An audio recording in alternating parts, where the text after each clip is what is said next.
মাথায় শিশু রামেসা ধর্ষণ ও হত্যা মামলার বিচার শুরু। আসামি সোহেল ও স্বপ্নার বিরুদ্ধে অভিযোগ গঠন, সাক্ষ্য গ্রহণ কাল।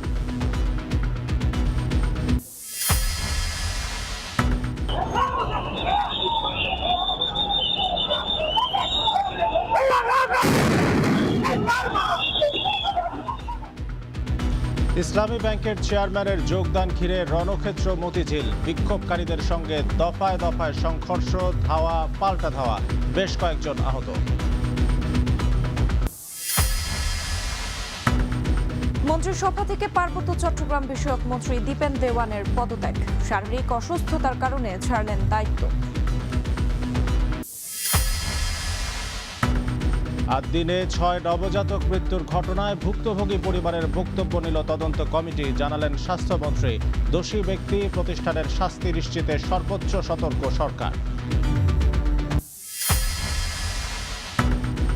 চট্টগ্রামের ফটিকছড়িতে সড়কে বাবা ছেলের মৃত্যুতে বিক্ষুব্ধ জনতার বাসে আগুন।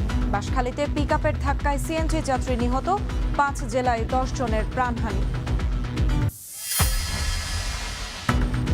বাজেটে মূল্যস্ফীতি নিয়ন্ত্রণ, শিক্ষা ও স্বাস্থ্যের খরচ কম দেখতে চায় সাধারণ মানুষ। কর্মসংস্থানের সুযোগ ছাড়াও আয়কর সীমা বাড়ার প্রত্যাশা।